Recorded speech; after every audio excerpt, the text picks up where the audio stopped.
Hey everybody. Hi. Hi. Hello.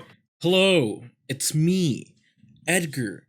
Welcome to another episode of the Grand Slam. With me, Edgar, and I'm with my lovely co-host Robin and Will. Hello. Hello. It Shalom. is us, Robin It and is Will. it is we, Will and Robin. Yeah. Just waking up in the morning, gotta thank God.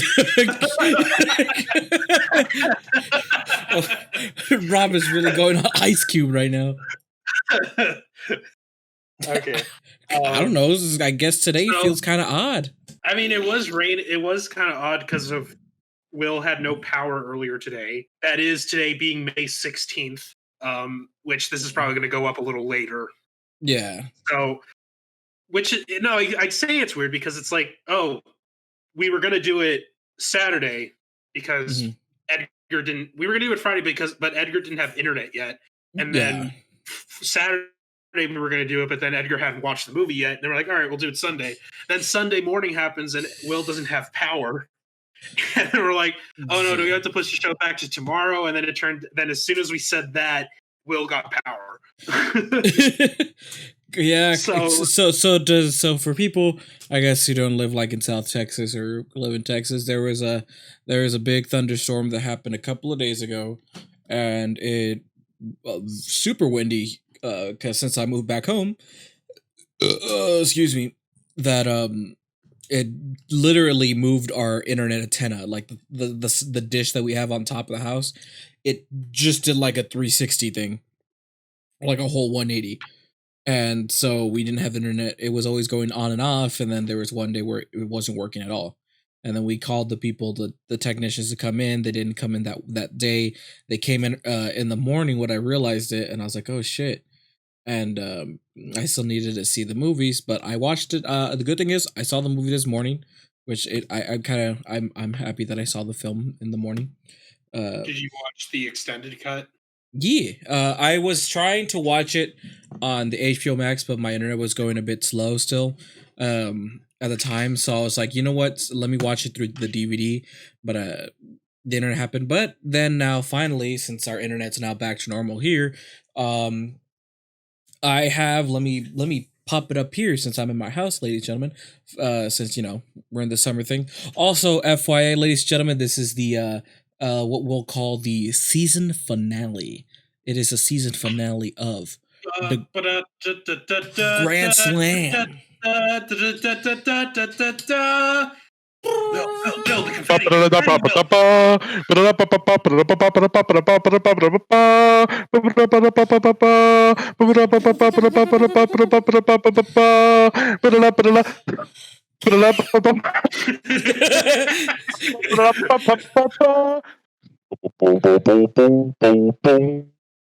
So I know for some people, I know for Yeah, we went into the blues right at the end there.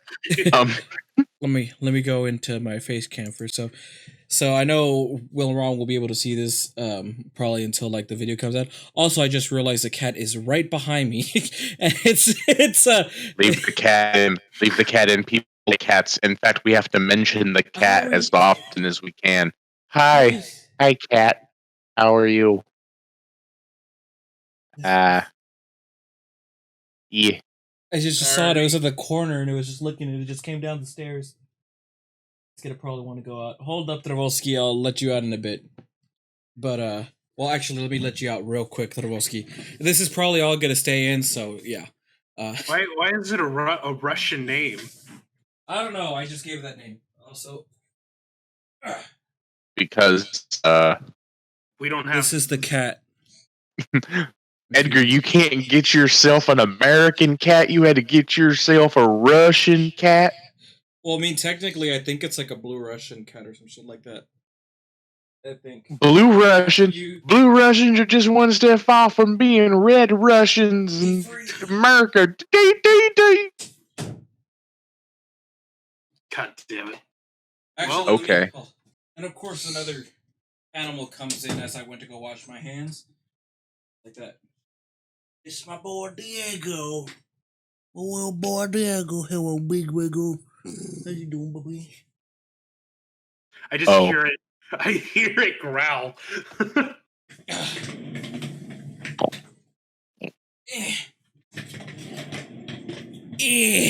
Okay.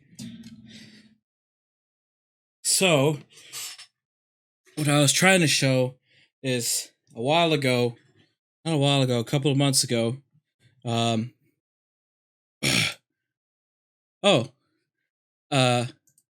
just realized Robin's camera's on.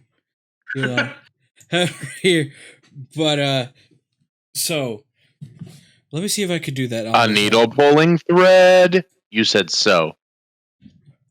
Do re do re do re do re do. Okay. Let me show this. If you don't know the lyrics, you could just move on. Well, I don't think the lyrics. Move on. Yeah, I don't think it can show on my end. But anyways, for me, I was trying to show it over here. Sorry. Ladies and gentlemen, you probably won't see this until if you watch the YouTube, but if you're on Spotify, sorry, you could catch us on the YouTubes. But anyways, so as I was saying, my sister got me this like months ago, I think a year ago or so. I don't know, it's been a while. And it's a Lord of the Rings trilogy collection. So it's this thick box, and it has all three films. And the DVD and the boxes they're in look like the books. They look like if they're books. And each of them, all come in. They look like a little book because of this end right here. And then you take it out of the sleeve, and it's 4 DVDs in this whole thing in each of them, which is excuse me. Well, some of them are like part 1, part 2 with the movies, and since they're, I guess they're a bit long, and back in the day, they only how much you could put in a DVD, who knows, something like that. But anyways, they have also 2 extra DVDs in each of them, in each of these films, 2 extra DVD of bonuses of bonus stuff like background stuff, behind the scenes, and all that. Good stuff. And I haven't gotten into the goodie stuff yet, but I'll probably go in the future. But it's a good collection. This thing I have right here, this little good thingy-majigger collection. Let me go back here. Yeah, but that's how I saw Lord of the Rings, the third one, since my Wi-Fi was being a bit whack. Also, I just realized something. Hold up, guys. Well, we're not being... Oh, he's back. Yeah, I just realized I was talking through that whole thing. God, I got him. I knew it. I told you will. Yep, you said it. You left, and we were like, oh, he's gone. And Robin goes straight up. You know what? He's going to come back, and he's going to realize I was talking through that whole thing. And I was just like, okay, Robin. He was like, I fucking told you. Yep. Because I thought I only hung up the video thing, and then it took me a while to realize, I'm like, did I talk through that? And I saw, I'm like, well, you know what? That's going to stay in. So, I don't even know if it picked us up either. No, it didn't pick none of you up. No, because he wasn't in the call with us, Robin. Literally nothing we said got picked up. So if you're watching this at home, we literally don't know what Edgar was talking about for the minute and a half he was gone. I don't know. And so we're just going to assume that it was fine and dandy. And also, how are you doing, Robin? I'm doing good. I'm listening to music back here while we're doing the show. Yeah. Oh, yeah. The show that we weren't doing for a minute and a half because, like, Edgar abandoned us. I'm wow. Sorry. Really. So, short terms for Robin Will, the Lord of the Rings collection thing I have, they look like books right here. All 3 films, and they come with 4 DVDs in each. 2 of them are the films that are extended versions, and with back behind the scenes stuff, extra goodies. Nice, sweet. Yeah, you're groovy. Yeah, and I feel, and now that I've seen all the Lord of the Rings, I'm happy to have that part of my movie collection. Before we get started on like discussing the movie, is there any like gaming news or anything that we need to discuss? Y'all, you got to understand that you guys are kind of like the gaming news people that like I talk with. So like, unless they're gonna come out with something super secret like Skyrim 5000, I will say I've been looking at some gaming news stuff literally a couple minutes ago, and so there's a chip shortage going around for just in general, but it's really affecting the gaming console world, specifically Sony because PS5. Question. Yes. When you say chip shortage, are you referring to potato chips? Computer chips. Okay. Yeah. So just to clarify to our viewership, there is no shortage on potato chips. Yeah, there are no, at least to my knowledge, there are no shortage to potato chips. Okay. Okay. A follow-up question. Does that also extend to French fries, which the British call chips? No, because I don't want. It shouldn't extend to that because those are separate. Okay, so those are safe. Yes, we're good. Okay. Yes. So to the people of Britain, don't worry. You can still get fish and chips.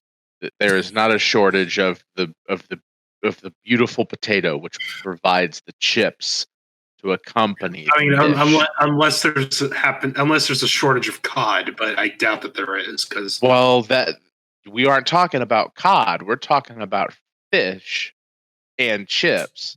I don't think it's real fish, Robin. Well, if you're talking about I don't think it. I don't think it's real fish. I don't think it's real fish, Robin. Are fish even real? Do fish exist? No, fish don't exist. I'm being serious about this. Fish as a category don't exist. No biologist can point to fish and be like, yeah, these are fish. There's different species of fish, but they all have names, but the thing that's a fish isn't real. There is no fish. Fish is not a thing. So PS5s. I just dropped some knowledge on you that fish isn't real, and y'all are. There's no such thing as a fish. You're the one who started with asking if there's any gaming news, and I'm trying to. No, I know, but I'm just saying that y'all are not reacting to the fact that there's no such thing as fish. Anyway, gaming news, Robin. God damn it, Edgar. Gaming news. The PS5 shortage. There's a shortage on PS5s because the demand is really high, and it's most likely going to continue on until 2022, is what the executives at Sony said. And that's because the big reason is that there is a shortage of computer chips, and that's not only messing with game consoles. It's also messing with phones, with certain furniture, certain cars, manufacturers, stuff like that. So it's really affecting not just the gaming community, but a lot of important stuff. And that's because the demand is really high. Even the Switch, when they were selling like hotcakes during the pandemic, eventually because the chip shortage caught up. They said we're making limited amounts because we can't make a lot of them. Yeah. And there was another thing. Oh yeah. In more gaming news for games themselves, tomorrow Days Gone comes out to Steam. Which was only available on the PlayStation is now coming to Steam, which is pretty cool to see that Sony is starting to let Sony games come to other stuff like PC. Yeah. And hopefully they can open their fucking eyes and say, hey, maybe we can give this Game Pass thing a shot. But yeah, I mean, technically technically Sony has their Yeah. kind of thing, but it's not really working like the PS Now. I think that's It's not that it's working, it's that there's nothing to play on it that is worth getting it. Yeah. Compared to Game Pass. So yeah, and at the same time, it's kind of a bummer that there's a shortage on the PS5s because I really want to play Ratchet and Clank. I figured out a way that how I'm going to get it. Apparently, there's nobody wants to buy the bundles. Like they do sell out, but it takes a while for them to sell out compared to the consoles on their own. So I'm almost to the point of having enough money to get a bundle. So I'm going to try to get a disc bundle of the PS5. That would mean I would get an extra copy of the Spider-Man game, but I'll be fine with that. I'll just have to figure out which one to sell, kind of thing. Mm-hmm. So interesting. Damn, but yeah, it's kind of a bummer because I was kind of hoping the new Ratchet and Clank game was going to come on the PS4 as well, but I guess like what they're doing with it really is a bit too much for the PS4 to handle. So I'm just like, golly. They want to they're trying to make the step of making exclusives, like specifically for the PS5. Like it's only just now, like apparently, so Battlefield 6 is rumored to be announced sometime next month. Like I mean, E3. That's like a big thing that's gonna happen E3. Yeah, E3, yeah, but it's like it's gonna like EA is gonna have their own thing before E3 even starts. So like, they're gonna announce it there, and there's also rumors that it's coming out also on PS4 and Xbox One too as well. At first, it was gonna only be a PC and a PS5 and Series X, but then there's rumors leaks finding out that it's coming out also with the PS4 and Xbox One. Oh, Robin. Well, I mean that's really it for gaming. Oh, another one quick thing. It turns out that the game Starfield, which is the new IP coming out from Bethesda, is only going to be coming out on Xbox Series X and PC. Those are the rumors that it's only coming out it's going to be a Microsoft exclusive. Which I'm kind of not surprised. I'm not surprised, but at the same time, I'm also kind of surprised because if they're trying to make Starfield a new main title for their company, why would you not have that also come out on the PlayStation? At least, if you're going to do that, at least have it be like a timed exclusive for Microsoft. Because you're missing a giant demographic of people who want to play this game, and they're not going to want to build a PC or to buy an Xbox just to play one of your new IPs that's supposed to be on the same level of The Elder Scrolls and Fallout. Yeah, I guess because at the same time, like it's Xbox's company. If they want people to really get a reason to get Series X would be for that. And I know, and it's very iffy comes with Bethesda, but for me, it's like it's Bethesda's owned by Microsoft, so a lot of their stuff most likely is going to be through Xbox Game Pass. So that's going to be like a big thing they're going to promote as well. I know a lot of people, especially PlayStation fans, are going to be really pissed if this does turn out to be true. Because and I wouldn't be surprised if it is like a time exclusive because I mean, for example, I'm hoping it's a timed exclusive because that means then we would get it. But what people would be really pissed would be like if it's just exclusive and it's not timed. It'll be like the same thing if like we find out that the Elder Scrolls 6 is only going to be a PC and Xbox exclusive, and a lot of people are going to be upset about that. Yeah. Mostly because like a lot of people who are really sick and tired of exclusivity shit.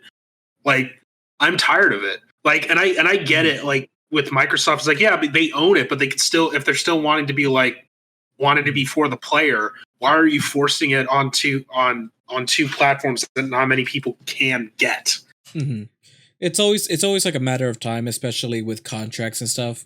Like one of the examples is with Death Stranding. Death Stranding was an exclusive to the PlayStation 4. For a while. Mm-hmm. I'm not saying there were people who didn't want it to be exclusive, but then the contract ended and then the game went on PC. And there's also a rumor that's going around that there's that Hideo Kojima well, Kojima is making a game for Xbox. Like they're going to get their exclusive Kojima game. So like I'm hoping it's not like here's what I'm hoping. Speaking of Kojima, there's also rumors that Konami or Sony is wanting to buy the titles of Silent Hill and Metal Gear from Konami. And if that is true, I'm hoping that it'll be a way for them to save those franchises. Oh yeah. Because Konami, after firing Hideo Kojima, fucked up Metal Gear Solid, and all they're making in terms of that's related to Silent Hill is fucking pachinko games. Yeah. And it's so, and at the same time, I would, because the only thing that makes sense, like I'm like in a company's mindset when it comes to exclusivity, like if Sony does that, that means like, oh, that's another IP on their belt that they can have as exclusive to be like, hey, come buy PS5. And that's kind of what Xbox is doing as well, where they want these they're trying to get their footing, be like, hey, get this game's only on our system. You should get our system. And my follow-ups, and even though I'm a PlayStation fan, I still then follow up. Stop with the exclusivity shit, PlayStation. Put it out on other consoles. Yeah, I'm not. I know for me personally, I'm not super mad on the exclusivity because I'm like, I don't know. It's like everyone plays it on their own systems, and like you want to play it. It would be cool if there was a world where we all had the same system that we could all play our games it's not even just the same systems, but it's the fact that like there are some games that like many people could play on a PlayStation, many games that are on a PlayStation that could be played on an Xbox. It's also like it just makes it so irritating that like, no, I want to be able to play this game no matter what console I have. Mm-hmm. Like that's my issue with it, and a lot of other people's issues with exclusivity stuff, because it just alienates a huge group of people. Mm-hmm. And like I'm not going to be willing to buy another $500 console for just one game. Oh, yeah. Like there's a reason why I got an Xbox One just for $100. Mm-hmm. And it's in Game Pass on PC as well. It is, but it's in beta form, and it's doesn't work all that quite that well yet. Yeah, because I feel like that's what Microsoft's like plan is to really do. Their goal is really to get Game Pass fully working on PC, so they can have their games working on PCs as well. If Sony can like take their ego out of their ass and say, you know what, let's do the deal with Microsoft and have Game Pass on PlayStation, then everything would be fine, because then then the barriers of exclusivity will then be broken. Yeah, because then PlayStation players can finally play Xbox games through Game Pass on their PlayStations. Mm-hmm. But I don't know how long that'll be, because it'll be a while until Sony says, okay, we'll do it. Yeah, I mean, the same can go for like with Nintendo as well, especially since Nintendo has this huge like library of like IP that they own on themselves.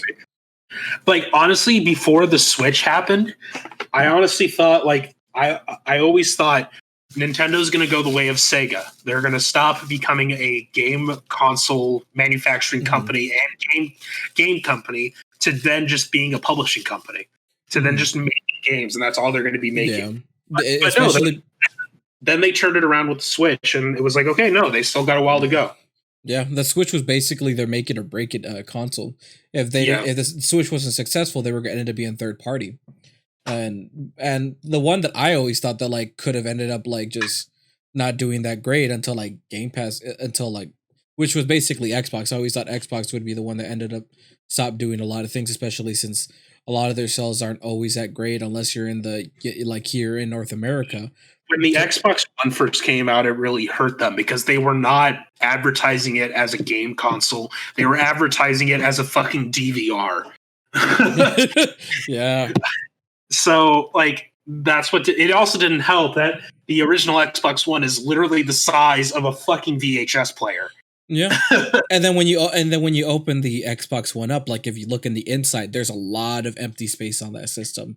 And the reason being is because they were always the Xbox 360 was known for the red ring of death. And so in order for that to not happen on the Xbox One, they had so much open space that so the system could breathe. Yeah.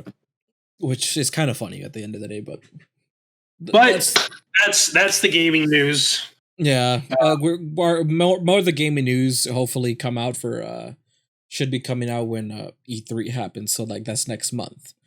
Yeah, or like in a couple of weeks. Yeah, so yeah, it's almost here, which is crazy to think. Yeah, but we did talk about one thing. We did all watch one thing. Yeah. Which is, and that is the final episode of the season, as well as the final episode of this series of Middle Earth. Yeah, the conclusion. It is the conclusion of our Middle Earth marathon, and it's gonna be 19 hours long. So get strapped, everybody. Get settled. Get a snack. Get a drink. Use the bathroom. Come back in 5 minutes. We're going to get started. I'm going to read word for word the entire book of Lord of the Rings: Return of the King, and then we're going to go into the review of the movie. Yeah, and then I'm going to give some more lore. Because the movie doesn't go into everything. We got to get some lore in there because it kind of ends, and then the people go, but what happened after? And I've got those answers. So just sit down and we're gonna nerd out. Get your popcorn, get your soda, get your Reese's Pieces, your candies, because today, guys, we gotta be talking about the movie that the end of the trilogy, of a really good trilogy, Lord of the Rings: Return of the King. The Return Uncle of the Buck. King. That's right. We're gonna watch Uncle Buck. Uncle Buck. Uncle Buck: Return of the Lord of the Dance. So I guess before we get into we deep dive ourselves into the movie. What is our quick thoughts on the Return of the King? Let's start with Robin. I thought it was a good conclusion to the whole thing. We watched the extended version, at least me and Edgar did, and 4 hours, and it was like 4.5 hours. It was a long movie, but it was pretty good. Like, I can't really talk about it without really getting into it, so that's why, for a quick synopsis, it was good for conclusion. Yeah, for Mr. Will.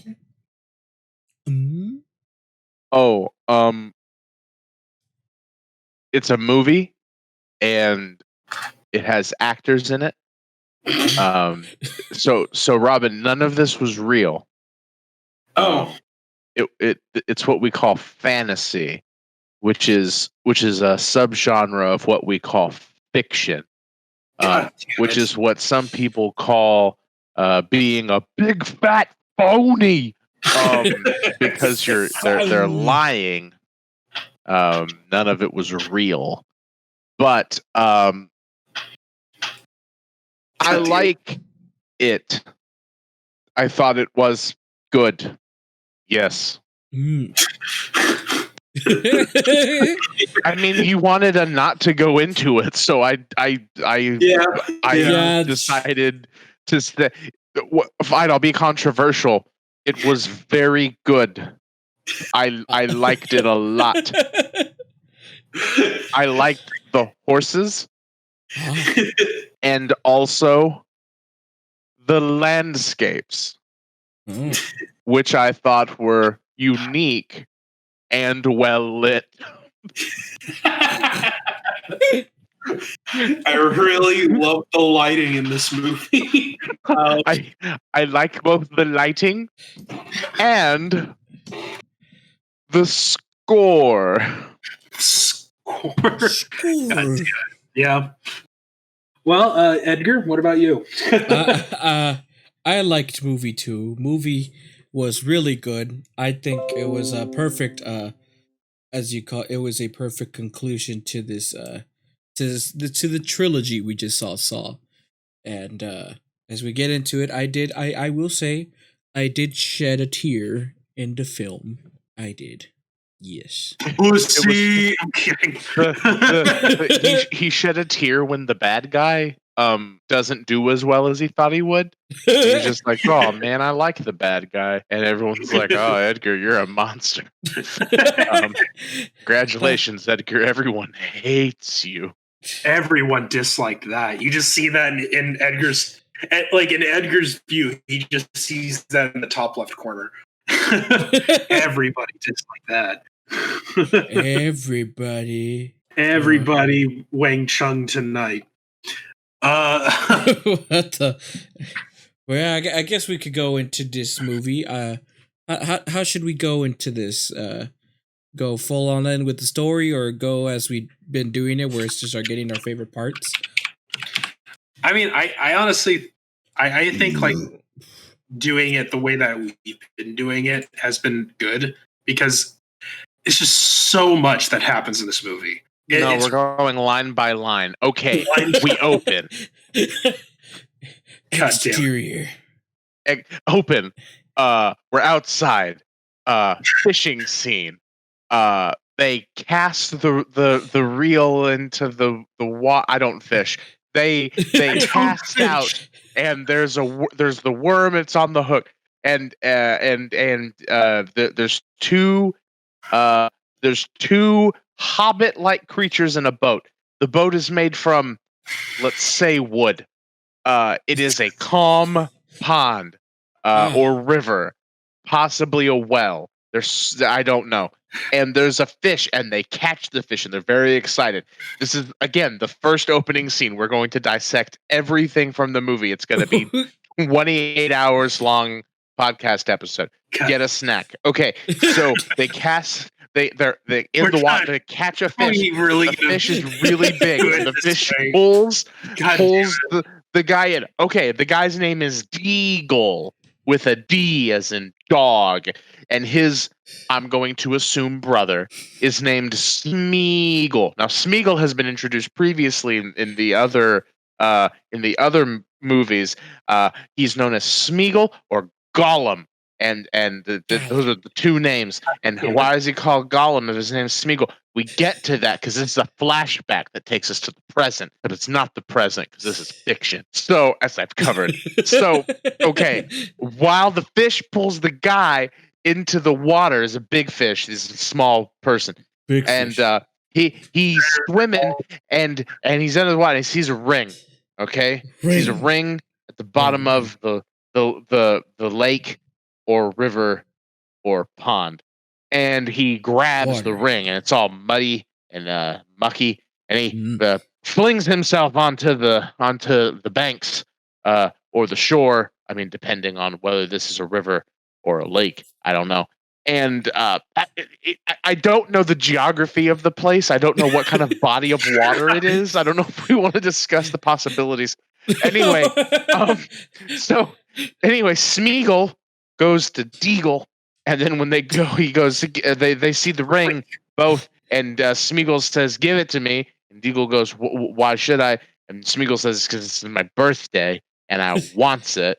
And then they fight, and it's just like Smeagol's like grabbing for the ring, and Deagle's like no. And then anyway, Smeagol murders Deagle, just chokes the life out of him, and takes the ring. And then it cuts to Smeagol just walking in the wilderness, going, "They called me a murderer," and then I had to leave. That's kind of the thing he does with his voice. It's Andy's. It's Andy. How do you say his last name, Robin? Smeagol. No, the guy who Robin. plays him. Oh, that's right. Andy the great Serkis. actor Andy Smeagol. Andy Smeagol, who has yet to win an Oscar, even though. Pardon? Oh my God. Andy Serkis is his name. Serkis, right. So Andy Holiday Fair, who was the actor, and he leaves. He leaves, and anyway, it shows time lapse of how Smeagol kills his brother. I assume Deagle takes the ring and goes to live quote unquote in a hole in the ground. He lives in a cave system in the Misty Mountains, which is where Bilbo finds him. It's kind of the background on how Smeagol becomes Smeagol, but also how he loses the ring. All right, that's the first scene. Next scene.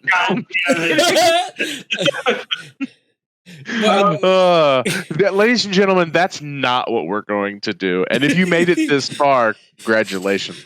But what we've been doing is just discussing our favorite scenes of the movie. So, Robin, what was your favorite scene of the movie, theoretically in kind of chronological type order? I'm trying to remember because I saw this movie on Thursday night in preparation for Friday, and then we had to keep pushing it back because of reasons.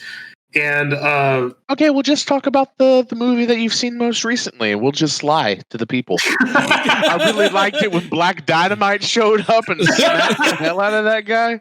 Dynamite. Euphoria, is that you? I haven't even got to look to know it was you. We're not saying the rest of the line though, because copyright infringement. Am I right? From what I can remember, I'm trying to go chronologically. I will tell you the scene I hated the most, not because it was bad, but because of what creature was in it for part of the time.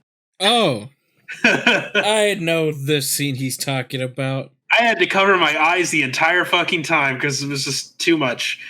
It was the scene where they go in, where Frodo goes into when they go to Sauron's sex dungeon. Yes. But it was the part where they go to where Frodo goes inside the spider and he gets stabbed by the poison. Not the poison, but it's it's a poison that makes you go into paralysis, what every spider has. And then I was just covering my eyes the entire time, and I hated that part where the spider just shows up, but it's super fucking quiet when he's crawling and that. Jesus Christ, why did you have to do it like this? God damn it. The web looked real nasty. It was like kind of a cool, gross thing where he's webbing up Frodo, and it's just all slimy, like a real web. Yeah, but ginormous. Yeah. Really, a lot of my favorite made out of towing cable. A lot of my favorite parts really happened closer to the end of the film. So a lot the big major battle, but on the field, which that's not really close to the end of the film. That's more in the middle-ish, in the 3-hour mark, I think. Okay, but there's not for nothing. There's two big battles in a field, so you gotta be specific. Oh yeah, it's the second one where the elephants show up, and then eventually. See, that's just part of the same battle. That battle scene lasts for 13 days. That is the same battle. Yeah. It's just a different part of it. Mm-hmm. When they're at Minas Tirith. Yeah, it was that specific point. When the woman character, I can't remember her name, the blonde lady, she dresses up as a knight so then she can also fight. Alongside Mary. Yeah. And Mary, that's a throwback. Mary, where's my? I will say there was one point I did get chills, and in the part is when what's his name? Viggo Mortensen's character, Aragorn. Aragorn, where Aragorn shows up on the boat with the ghost army, and you just when he starts walking towards them, you just hear the ba ba ba ba. It's just that tune just brought chills to my spine, and then the ghosts came into attack, and I was just that was so cool. Yeah, that part was really something. Mm-hmm. I really liked that part of the movie. I would say when that battle part of it, mm-hmm. yeah. Yeah, most of the like the big battle scenes, like they really go all out, like how gruesome they can be. I mean, Yeah. from the start we see the one that kind of like got me was the scene where they're confronting with Saruman, like on top of the tower after they tore that part down, Mhm. and the old servant stabs Saruman in the back, and they both fall. And Saruman like just falls, and he gets. I don't know if this is in the theatrical cut or this is only part of the extended cut, where he just falls down and just gets stabbed on one of those like the I forgot Well, what you call them. because he was stabbed by the other guy, Mhm. and Apparently, the way what the sound that Christopher Lee made, that's what it actually sounds like when somebody gets stabbed. Oh, Yeah. Because he was And it wasn't in the theatrical release, by the way. Yeah. Oh, damn. Yeah, It because I was- saw that scene, I was like, oh my god. Because Christopher Lee was an SAS officer during World War II. And so he's killed people before. So he knows what it sounds like when somebody gets stabbed, which is what the sound he made, which is like it sounded like air just leaving your body suddenly. Damn. That's what it, yeah. Like because Peter Jackson was telling him, like, I want you to like go like, like because you got stabbed. It's like, no, I know what it's like for somebody to get stabbed. It's like, and that's the sound of me just went, like, well, actually, Peter, I know what it sounds like when you stab a man in the back. Oh, really? And what's that? I had a good war. God. I assume. Yes, that's Except what we all deeper. assume. Yes. Except much deeper. Yeah. I had a good war. And then another scene that I like is actually the very end. Well, not the very end, but it's the part where they're at Mountain Doom, and I want somebody else to go. Well, if we're going with scenes that are like in the beginning, one of the scenes I did enjoy was when they're all like celebrating, they're all drinking. Gimli's getting drunk as hell, and he's encouraging Legolas to drink. And Legolas, he doesn't feel a thing yet until like towards the end where he's all like, I feel something in my fingers. And Gimli's already all drunk and he's all like, see, I told you he can't hold his liquor. And he just falls on the ground and knocks out. I swear, Gimli's like like one of my favorites in this entire trilogy. He's like one of my favorite characters just ever, like from a movie. I just like Gimli so much. It was that was a good scene in the beginning. What about you, Mr. Will? Okay, so scene 2. Gollum is God damn it. No, I see. I like the tense scenes where like with Gollum, right? Because this one, in the first one, Gollum's this like mysterious entity. Like he gets in the Fellowship of the Ring, he just exists and he's creepy and he follows them into Moria. And then in the second one, like they actually capture him, but Frodo kind of like befriends him, right? And then there's like the betrayal out of necessity, right?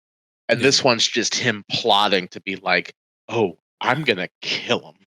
Yeah. I'm gonna kill both of them, and then I'm gonna get the ring, and then I'm gonna go away and live forever, theoretically. But also the two minds of Gollum Smeagol like talking it out, right? Some of those are like my favorite scenes because it's so creepy. Like just the way Andy Holiday Fair, a circus, Zabel to do the voices, and also so like, I mean, some of it's just the CGI work, right? The motion capture, but like they do it so well. Like they are two separate personalities inside the same body. How they do those scenes using the water as the mirror. So he's talking to himself, but he's seeing the other entity in the water. It just works. It's really, really good. Yeah. And how how Gollum / Smeagol is able to, like, he hates hobbits, right? He hates Sam so much because he's a stupid fat hobbit. And he like forces he forces the divide between Frodo and Sam, right? That those scenes are really good. And then Sam has to leave. And he comes, spoiler alert, he comes back, right? But like it really like builds up to like Frodo is having the ring weigh even heavier on him. He's got this like single track mind of like, no, we have to get to Mordor, we have to destroy the ring, even to the point that I'm gonna like tell my friend who's been with me this whole time that he's gotta leave because I have to follow the guide. Even though the guide's like, I'm gonna kill you, but he doesn't know that. So it's just good, and we haven't even gotten to like some of the other fun stuff. But those scenes are just really well done. And I think Sam, Frodo, and Gollum do a good job, both like with each other individually, but also as a set. Yeah, especially since like. Especially since how we saw Gollum in the beginning. Oh, hold up. What I was trying to say.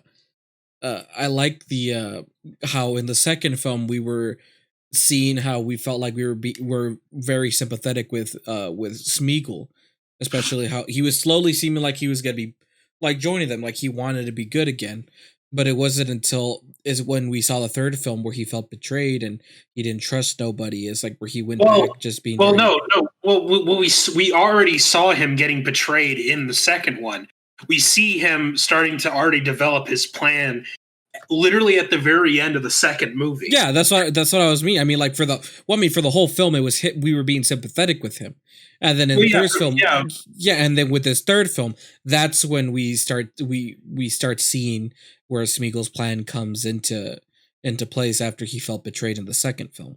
Okay, yeah, because the way that you were saying it was if we were starting to see him getting betrayed in the third one. That's the way that you were wording it earlier before I said anything.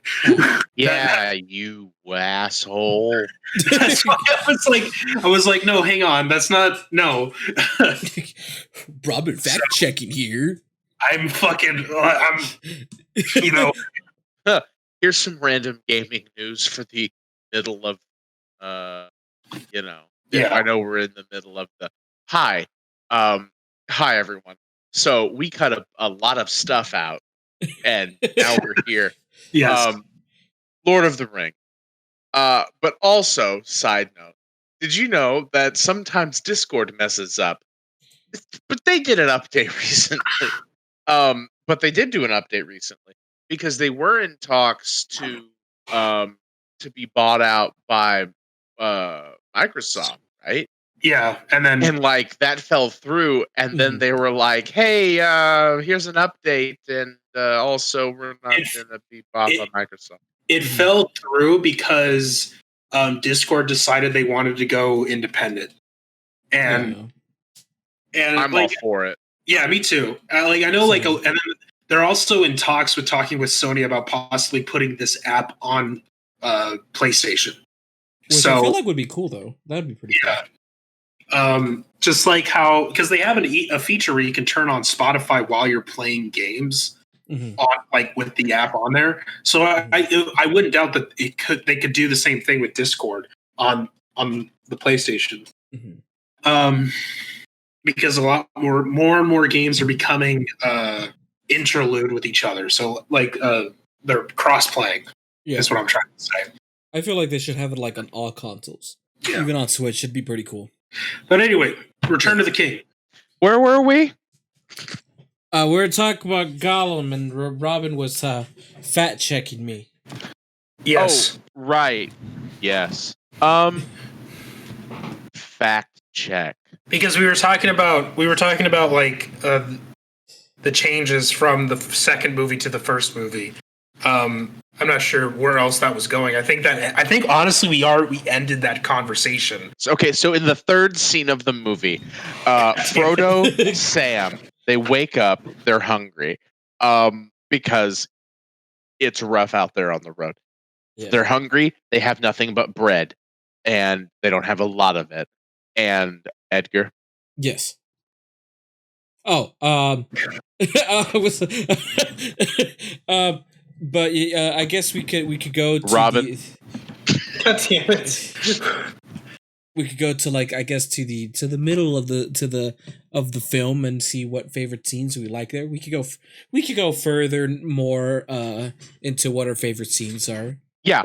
Okay, so like it's very interesting to me, and we've already kind of talked about it. So the Fellowship goes to Isengard. They're taking the hobbits to Isengard. God. Anyway, they go to Isengard, right? And in the extended version, you can see Christopher Lee get stabbed in the back and fall down and die, and it's this big, moment. But in the theatrical release, you don't get to see that. But anyway, so from there, Mary fine. No, yes, no, wait. Mary had a little lamb. Pippin. It's which Mary's the one that's fighting in the ground battle, while Pippin is with Gandalf at the city. Place. Yeah, it's definitely Pippin. Pippin finds the Seeing Stone in the water. Oh, and picks it up, and because he's like, "Ooh, shiny!" And he picks it up, and Gandalf is like, "Hey, oh golly, who give that to me, Master Mariota?" And like he, bundles it up because it's a Seeing Stone, and anybody can be watching because a Palantir, one of the great Seeing Stones, and anybody can be watching you. Yeah, that's how it works because.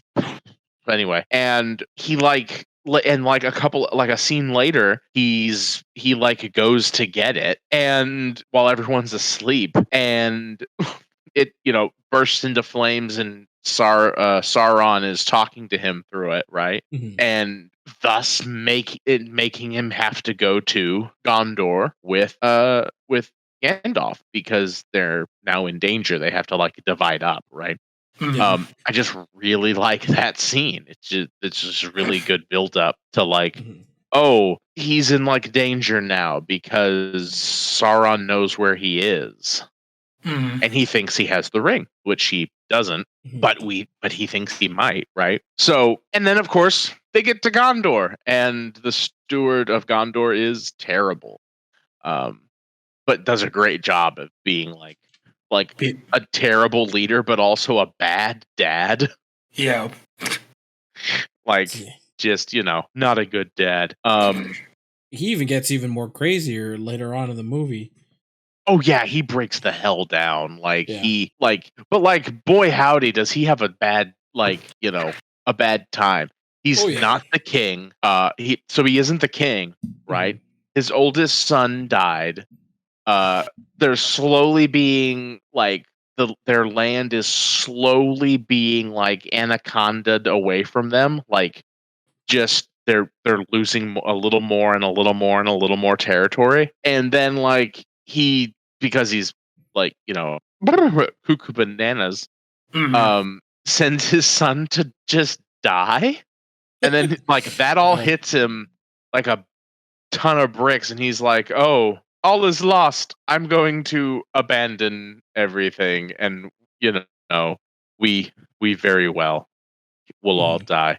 Cut to Gandalf beating him in the head with his staff and going, "Defend the city!" And then boom, we get the fight scenes. Yeah. Right? I enjoyed watching the fight scenes a lot. I guess that's just, going into that is my favorite scenes of the whole movie was just watching the giant epic battles happening.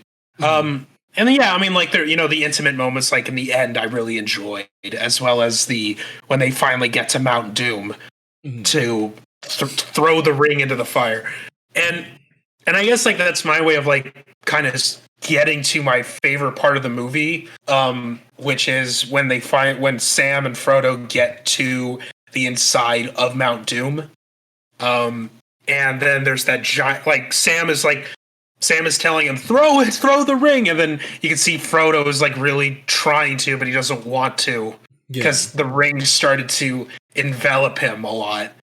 And he puts it, I think, doesn't he put the ring on briefly?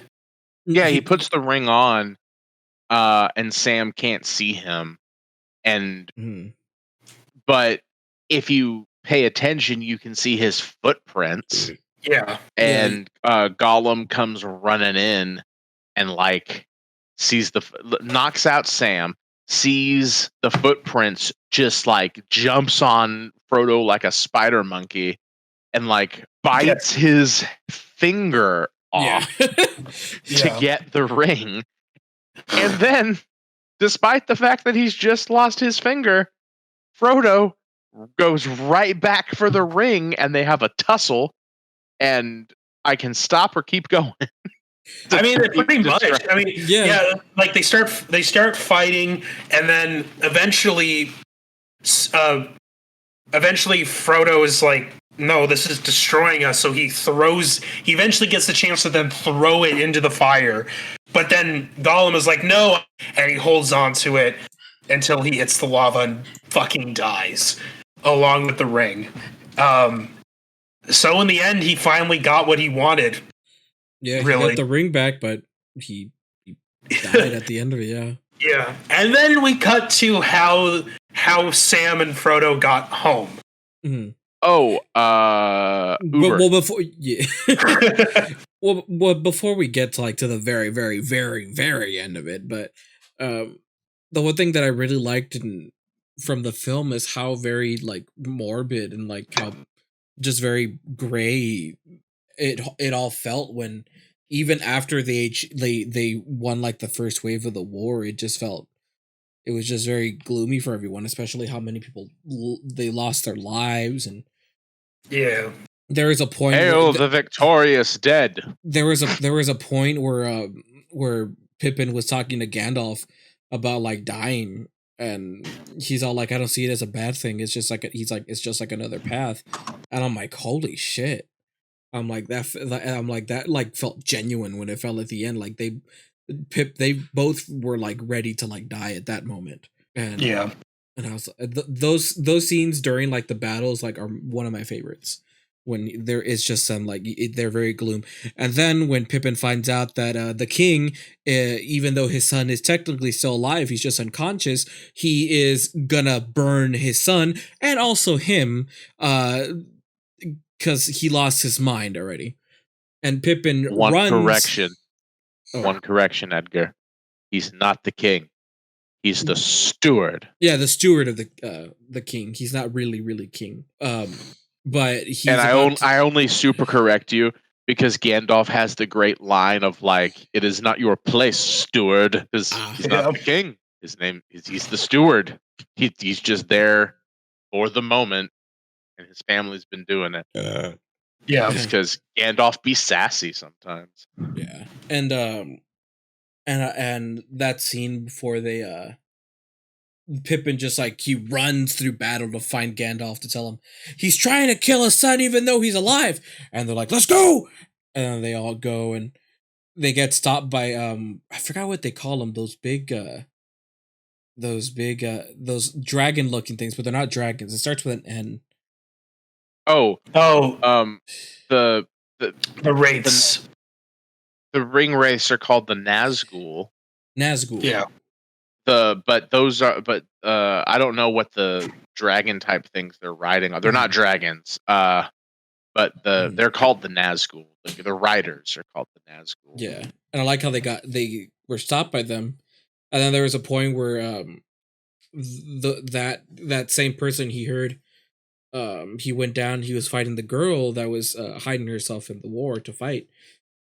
She fights him and she dodges, she cuts that dragon-looking thing's head and like cuts the head off, and it dies. And then she's fighting the guy, and then after that, one of the nine. I think they're called the one of the nine or something like that. Oh yeah, you're talking about the Witch King of Agamar when she fights him. Yeah.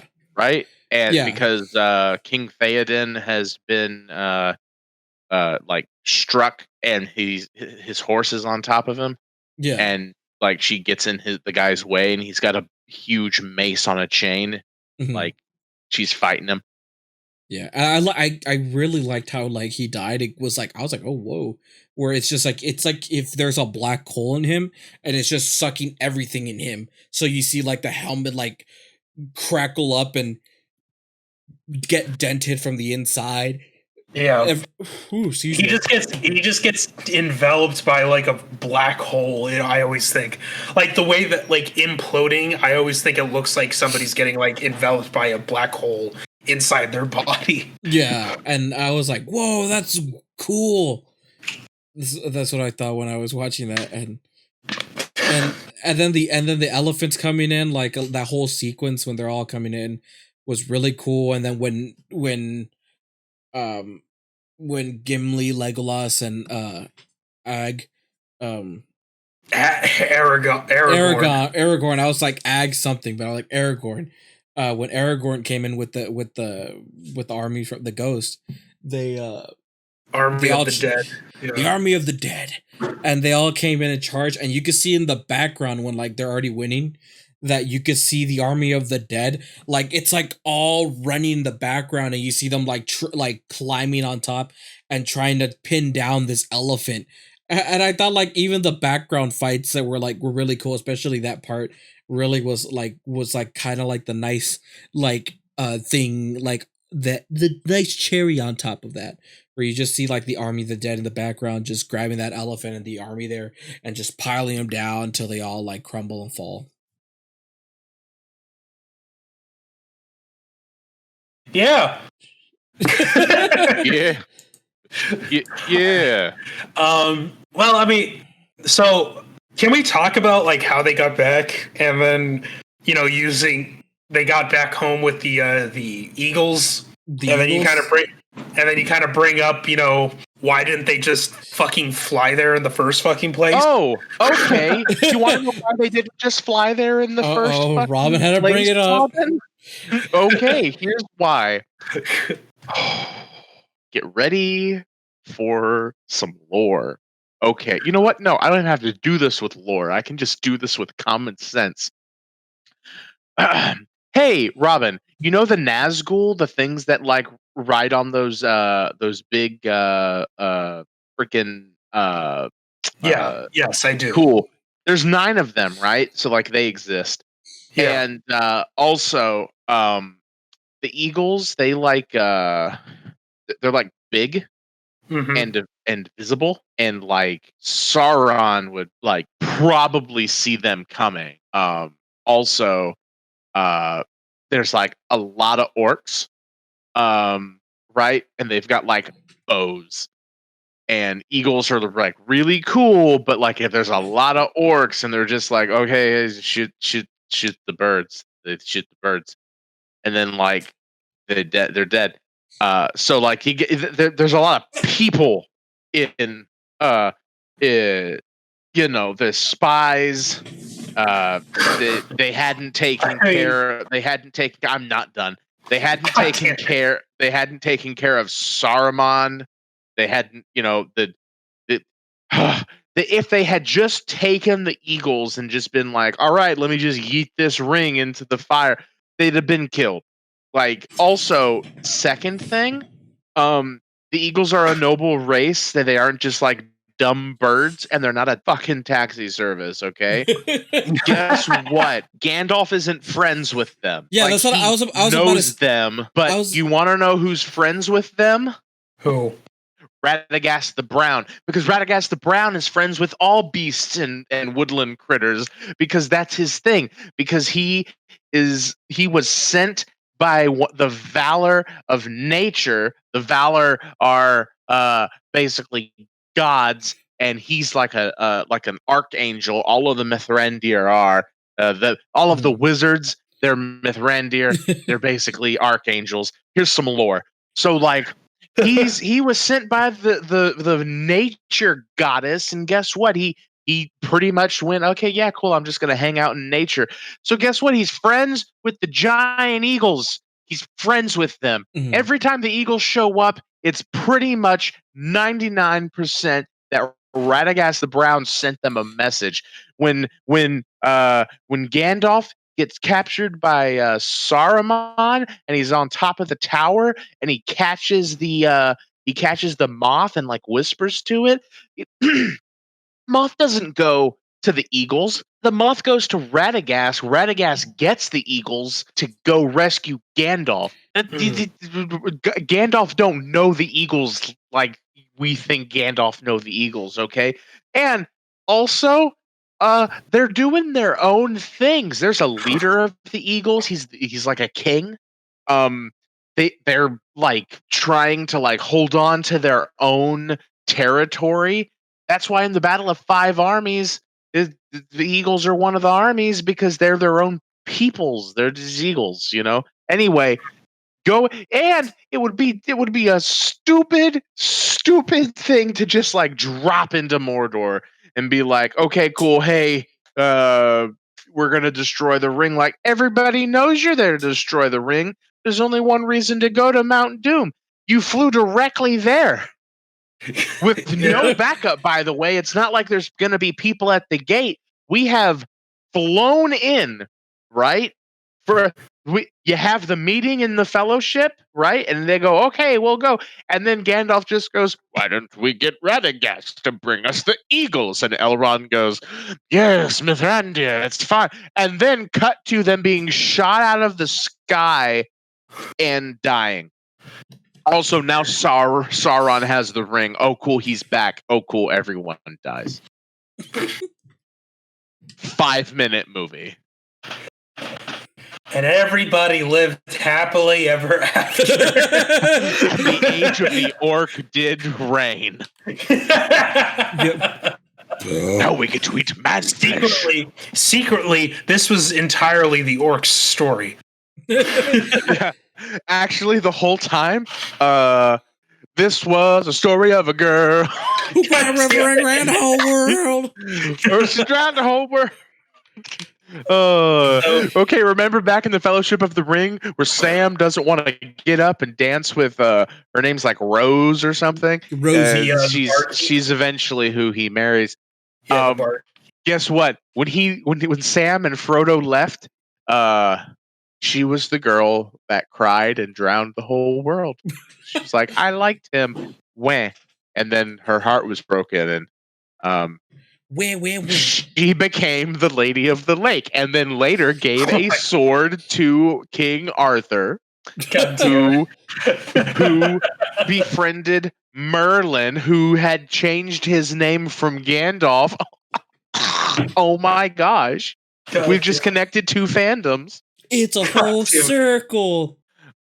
Also, and if you want to add the Autobots were there. If you want to add another lore, technically King Arthur is actually Sonic the Hedgehog. If you played Sonic the Hedgehog and the Black Knight, where the sword Excalibur is a talking sword and tells Sonic, "Hey, you're King Arthur," and he's all like, "What?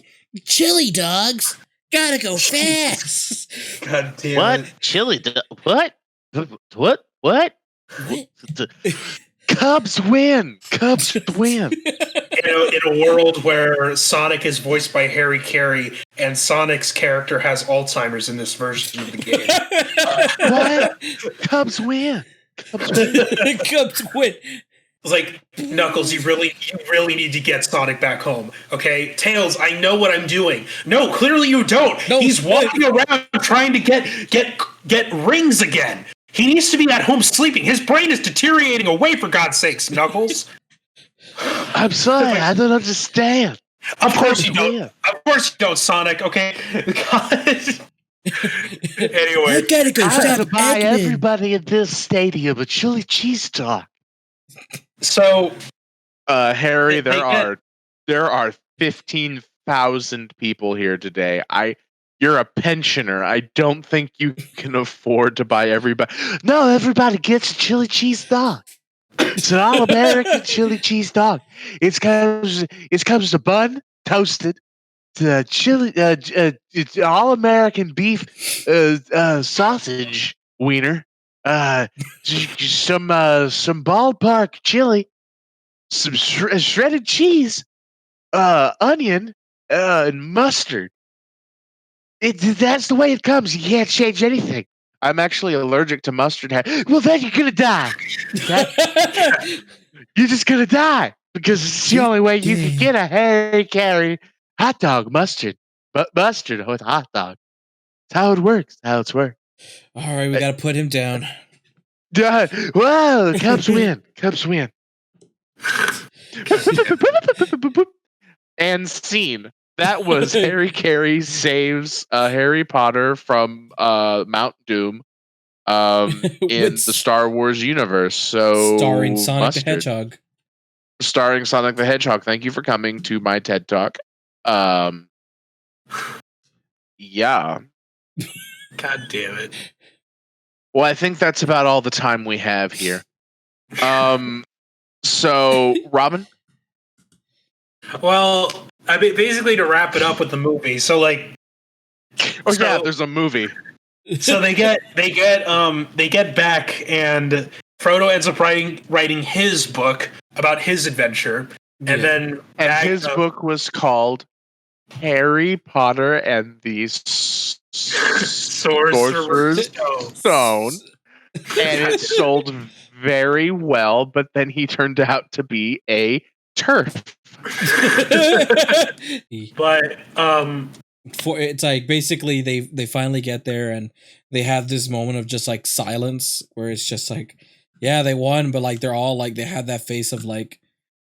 Here's the thing that's kind of weird is that all four of them just did a great thing, and nobody in the Shire knows what they did.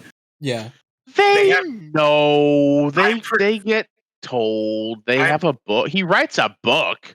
Yeah, but at that moment, I mean, at the moment that they get there, like everyone's like doing their own thing, and then they go in and they're just sitting there like just silent, just like straight face after like what they all been through, all the shit they've gone through. And it's like a nice scene, and then you see Sam look at Rosie, the bartender of that place, and he just does a quick sip of his ale, puts his grog or whatever of his grog, puts it down, and goes over there to get a talk, and then they everyone just gets a smile on their face. I don't know if the rest of this is in the extended version, in the theatrical version, but it then shows them getting married. Sam gets married. And everyone's all happy. It's like 4 years later, and Frodo finally finishes his book, and he tells Sam like, "Oh, there's some left for another adventure for you." And he's like, "Oh," and at that point, Gandalf comes back, and they have a very, very, very old looking Bilbo, and they're going. I forgot where they're going because they were going to surprise him. And it turns out that they were inviting him onto another adventure for him to partake in. Yeah, the final adventure. Yes. Oh, they're gonna kill him.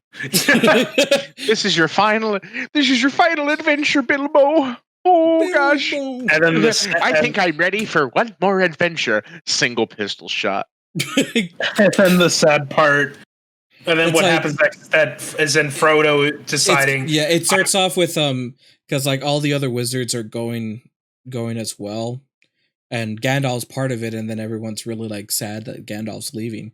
And I noticed when I was watching it, Frodo was like kind of straight face. He wasn't sad at all, and it wasn't until Gandalf's like, "It's time, Frodo," and then everyone was like in full shock, and it was just that part just kind of like it got me choking. I teared up at that part because it was just like how his friends, especially Sam, they were so devastated and just so heartbroken, realizing like not only is Gandalf leaving, but Frodo is going away too. Like this is his last journey. Like this is the end of it, and it was just such a bittersweet moment at the end. Just Sam, Pippin, and Merry just like really like just so devastated that their friend Frodo is leaving for the final time.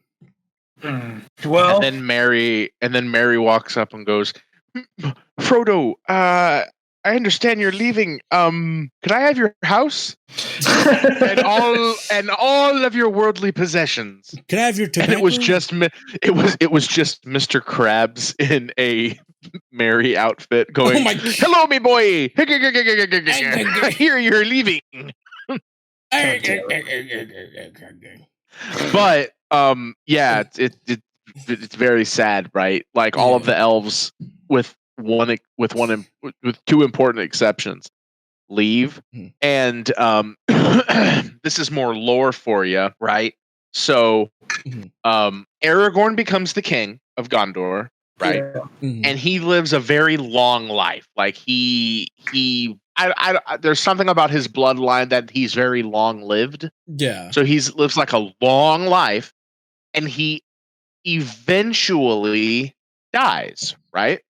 And when he dies, Legolas, who has stayed in Middle Earth this whole time, Legolas also takes a ship to the Undying Lands with the rest of the elves, but he takes Gimli with him. Because Gimli is a very young dwarf. Not like a very young dwarf. He's like middle aged ish. Like he's not old. He's not an old dwarf when this all starts. Like in the Hobbit trilogy, like Balin is an older dwarf. You know, he's on the downhill slope, right?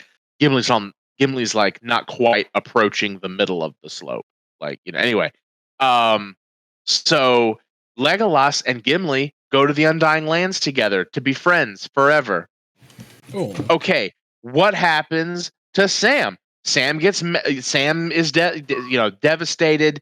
He gets elected mayor of the Shire.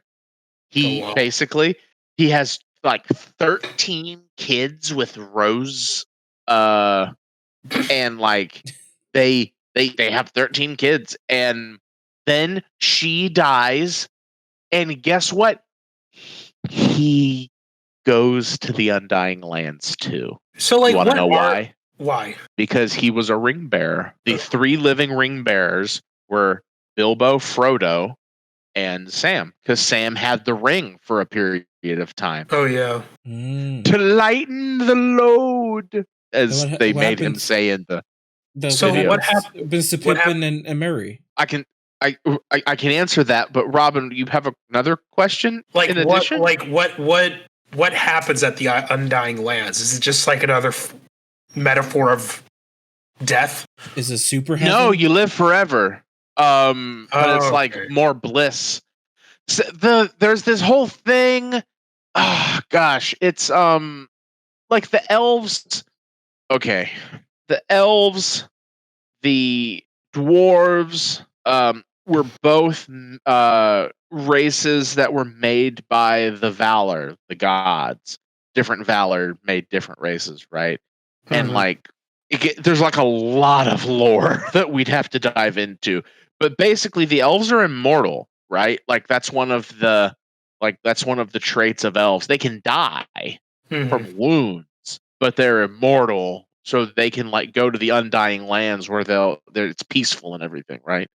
And so to kind of sidestep that, what happens to Merry and Pippin is, so actually in the movie where Sauron's in the tower and he gets killed by Grimmer Wormtongue, that doesn't happen. That doesn't happen. It's really cool, but it doesn't happen. What happens is Sauron and Grimmer Wormtongue, they actually escape Isengard, and they go to the Shire and they like take it over. And they're cruel and terrible. So when Merry and Pippin and Frodo and Sam get back, they actually like have an uprising, and they like push out Grimmer Wormtongue Sauron I think that's called like the Scouring of the Shire or something. or Sauron. Yeah. Well, interesting. Okay. Yeah, and so let me cut to the end here. I think Mary gets married to somebody. I don't know if they have kids or not.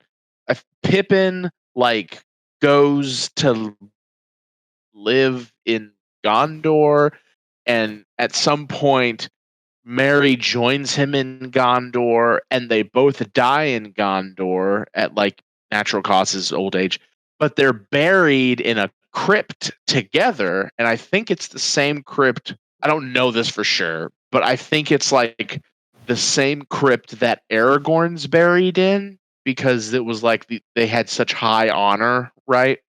Yeah. So like that's the lore of what happens. And if anyone wants to correct me out there in internet land, feel free, because I'm not like, I'm not like a 33rd degree master nerd. I haven't read absolutely everything there is to read about Tolkien, but like I'm pretty sure that's what happens. Okay.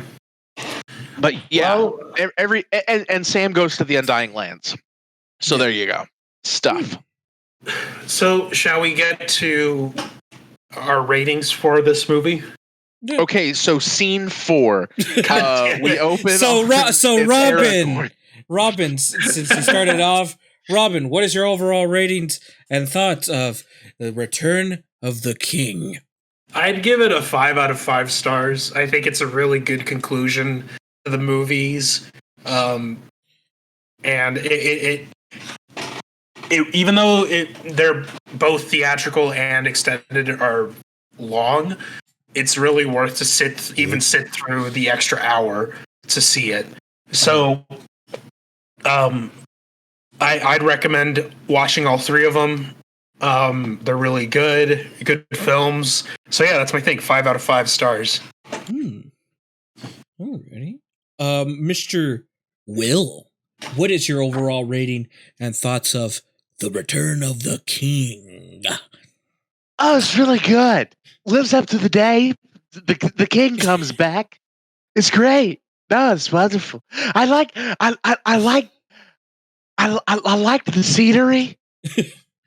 There were horses, and they went. I liked it. The horses. They were running. Also, there were people who were uglier than me. I think they were called orcs. They're terrible. They made me look like Robin. Help me out here. Like what? Budweiser's or what? No, they made the orcs. They made me look good. They made me look like Cary Grant. Cary Grant. That's it. They made me look like Cary Grant. It's a good movie. It's a good movie. I rated 5 Harry Carey hot dogs out of 5 Harry Carey hot dogs, and that's a bun toasted all American beef hot dog winner. Chili, shredded cheese, and mustard. It's just a little bit of onion. It's good. Good. Great movie. Also, Yes. Yes. I liked the beer. A lot of beer at the end. It's good. It's very good. 5 stars. Alrighty. Edgar, what would you rate this movie? What were your thoughts about this película? My overall thoughts, I really love this film. The conclusion itself really, it was such a bittersweet ending for me, especially watching the extended version of this. Really was very touching. It really set like how with these whole films, it just the characters we followed through this entire trilogy really was the conclusion, and excuse me. It felt like a good conclusion. It felt like the perfect conclusion for our fellow friends that we were on this journey with. And a lot of the stuff, like the battles were great. The music was fucking fantastic. There's a lot of scenes we didn't really get into since it's a long ass movie. So we would be here for like hours if we were to go and digest Scene like everything. 5. Gandalf is looking and over. and other things, like even in Mountain Doom, there like the music that was playing when it was them like really like trying to get up there with every slim of power strength they had left, him and Sam, to get to Mount Doom. We didn't touch on that much, but those parts, like I really liked of those. Also, hold up 1 second, I'm getting a call, so BRB. Okay. So Edgar, you just came back from that call that you got all of a sudden. Yeah, I got a phone. My bad, Gats. I had a phone call that I had to get to. Because my food family's making some food over there at my grandma's place. It's some barbecue stuff, so go there later. But overall, my rating for Scene it, 6. Aragorn is concerned. After everything, all the praises I give this film a 5 out of 5 as well. Which yeah, why not? It's probably gonna be a quick one because I also want to do this since we did the Middle Earth marathon. I wanted to see all of us, where would we rank all the films from best to worst? We'll start off with all of them, including the Hobbit series, or all of them just these 3? All of them.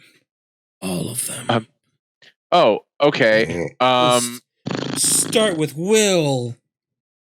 Shit. Okay. So like you can just lump all of the Hobbit ones together in last place, and then it goes. So we're starting from the bottom going up. Okay, so all of the Hobbit. Just it doesn't matter what order it's in. I don't give a shit. All of the Hobbit, and then Fellowship, and then Return of the King, and then the 2 Towers. Interesting. Robin, I'd say last one. So I'm gonna go from worst to best. So last one is Battle of Five Armies, then the second one of the Hobbit, then the first one of the Hobbit. Then after that, it's Fellowship and Return of the King, and then the first one is 2 Towers. Oh, interesting. So the exact same of mine, except more detail. Cool. Yeah. Edgar, how you? Me? So we're gonna go from worst to best.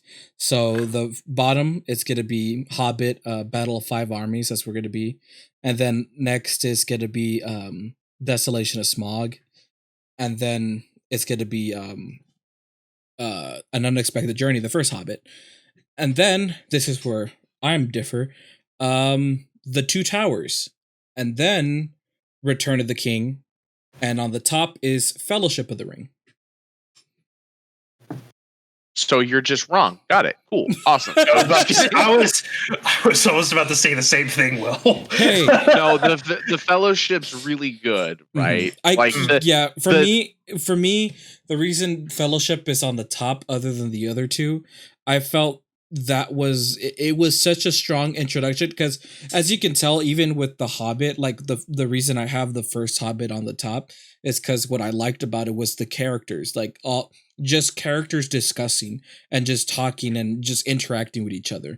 And with Fellowship, that's kind of what I got with it, the whole film itself, plus with like this whole grander story. And I just felt it was something that I liked, and I don't know, that's what I kind of felt I got more from that. And I know with the other 2, they're still, all of them are like great films. I would change Fellowship and it would be a 5 out of 5 as well. And I love the battle scenes in those, but I feel like the character stuff really did it for me with Fellowship. Okay. All right. Well, that's our Middle Earth series. Yeah, and of course, that's not all, folks. As even though this is the end of the season finale, we still got to do one thing before we end the season, and it's our Untitled segment. Adieu. So, without further ado, I'm gonna do it here too. I'm gonna put the Untitled segment ID intro. So a 1, a 2, a 1, 2, 3, and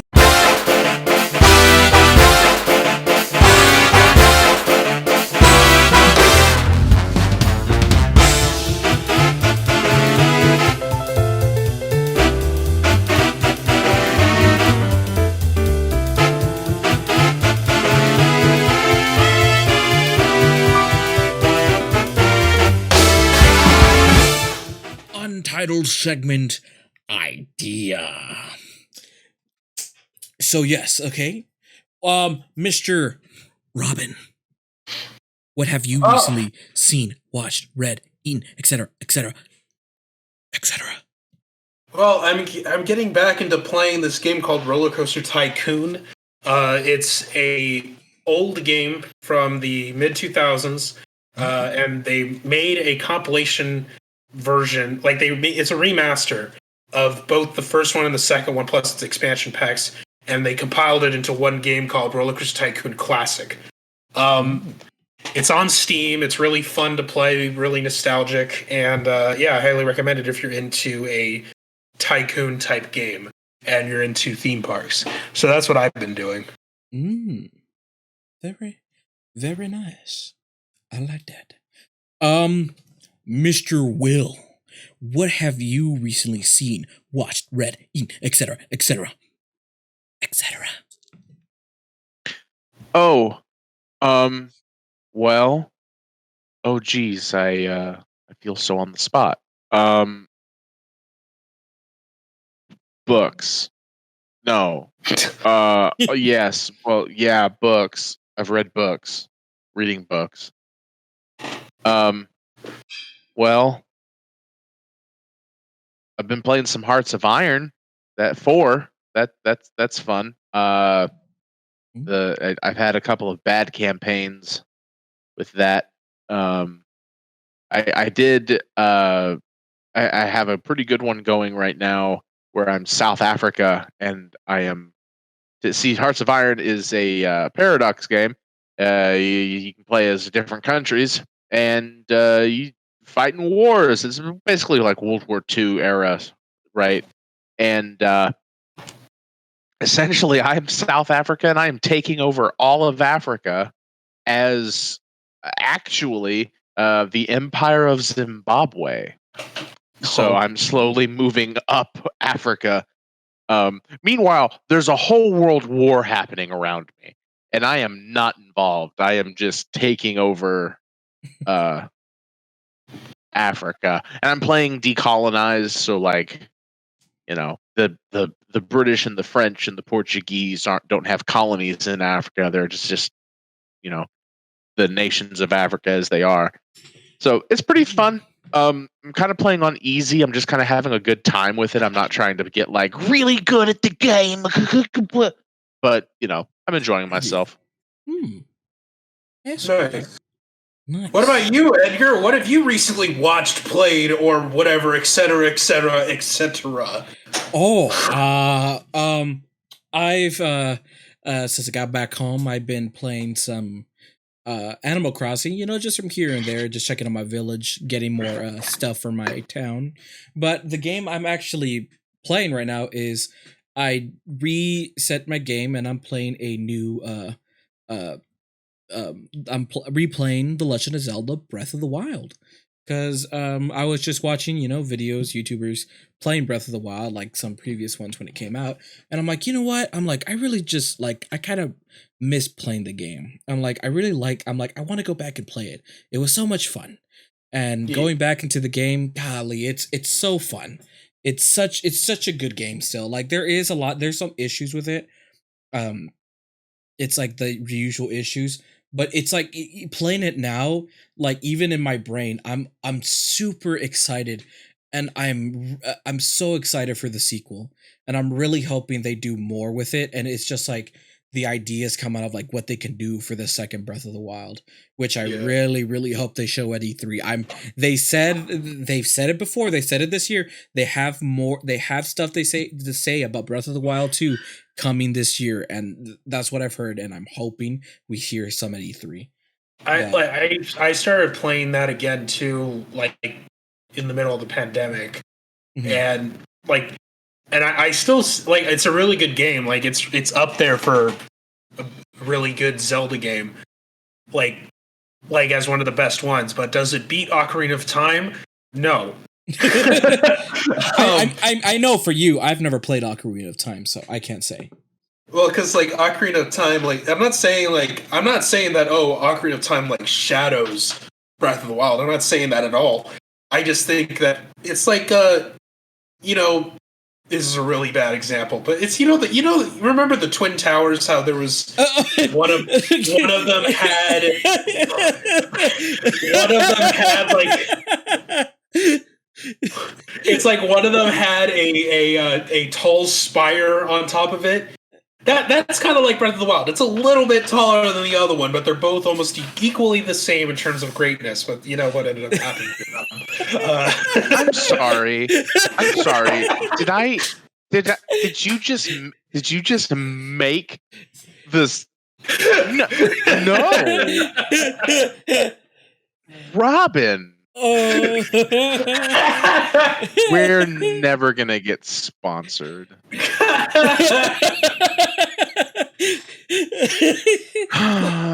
It's a good thing this is at the very end, so damn.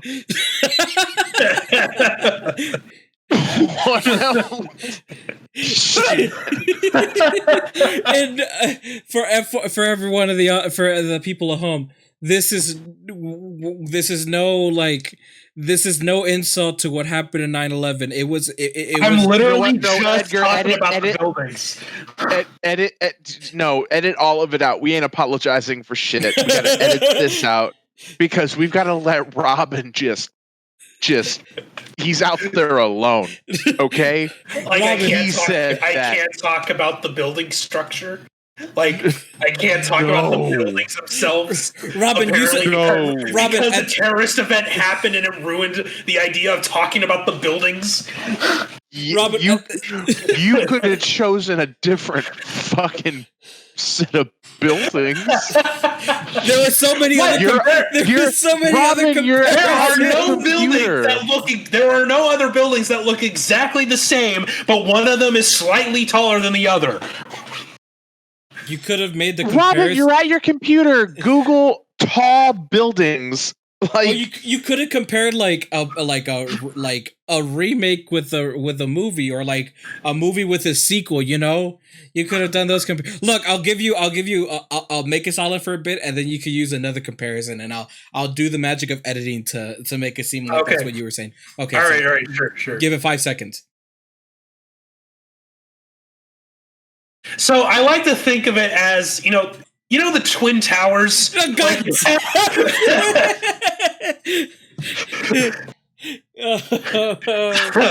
Oh boy.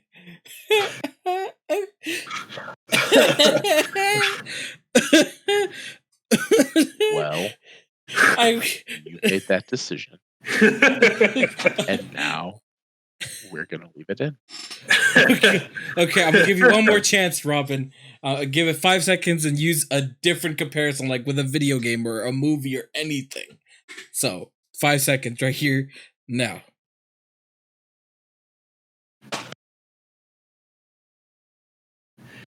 So, it's like comparing Treblinka with Auschwitz. So,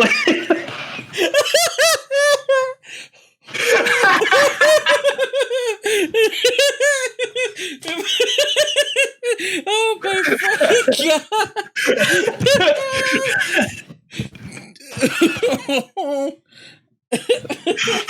god! Okay.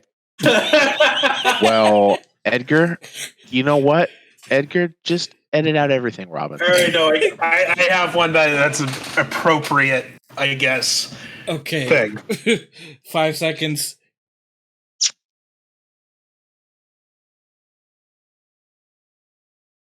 It's like drinking Shiner. You have the original Shiner beer that's really good and doesn't like just on its own. It's good. Well, that's representing like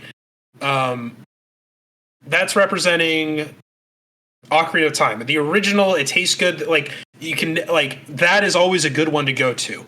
And then you have Breath of the Wild, which is going to be represented by Shiner Prickly Pear. Now, Prickly Pear is a really good flavor that they made, and it's the newer ones compared to the original, and it's right up there with the original Shiner. But Shiner has a bit more of an edge because it is the original one, and it just tastes a little bit better because it's just the basic one. Or not the basic one, but it's the Shiner beer. So yeah, I see. But I guess to each their own video game. I do want to hopefully try out Ocarina of Time too. Maybe they'll do an HD remaster of the game, which would be really cool. To each their own towers,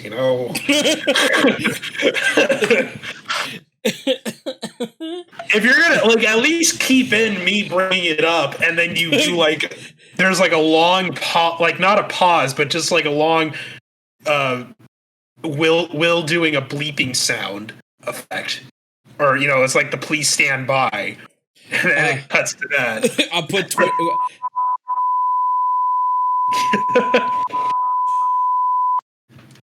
Exactly like that.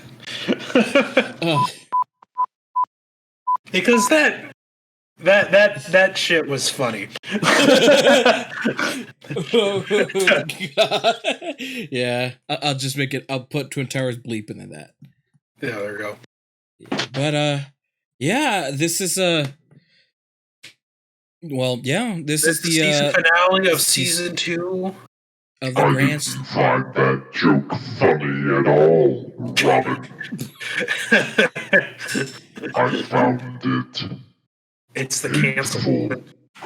Oh god. Yeah, I'm the cancel demon. That's it. I'm woke and you're nope. I'm woke and you're nope. God damn it. Nope. That's you. Terrible. God damn it. A terrible, hateful, little man. God damn. Fuck you, Robin. Anyway, But yeah, I guess what we could say is thanks for the good season, ladies and gentlemen who tuned in. It's been it's been a good ride, but we will be back for season 3 when we come back in the fall. But in the summer, we're gonna have you'll see a lot of mini episodes. You're gonna see a lot of gaming videos get uploaded on the YouTubes, and of course, give us a subscribe to us on YouTube. Follow us on our pages on Facebook and Twitter. Follow our socials on Twitter.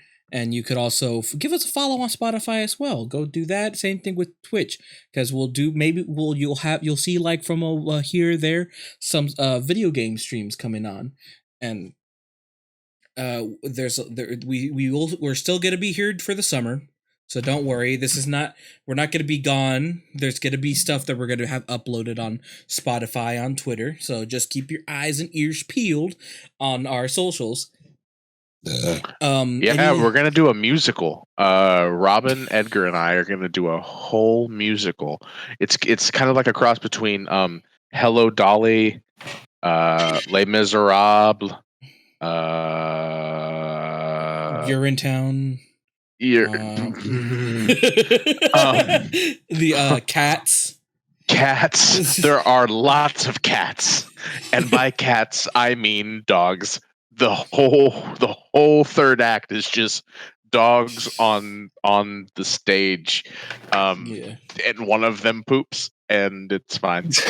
We clean it up, and by we I mean the stagehands. By the stagehands I mean we force the audience to.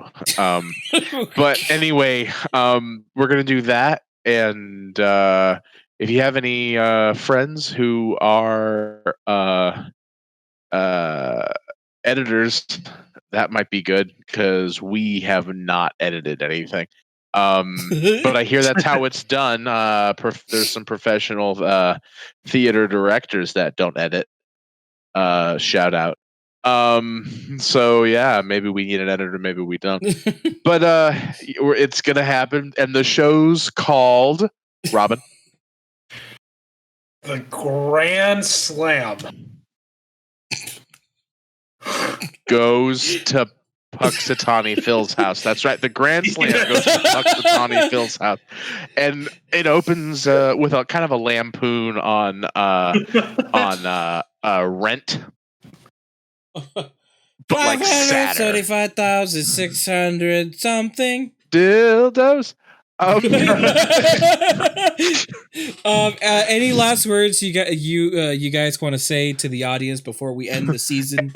Any last words you want to say to the audience before we get canceled? It's been a fun ride, everybody. See you in the blooper reels. Thanks for getting us affiliate on Twitch. Yes. That's happened. Thank you. Thank you for it. Thank you for all the love and support, everybody. We love you all. We hope to see you in the fall. We hope to see you soon with our other videos and everything else we do. And with that out of the way, thank you all for watching. We love you. And bye-bye. Bye. Bye.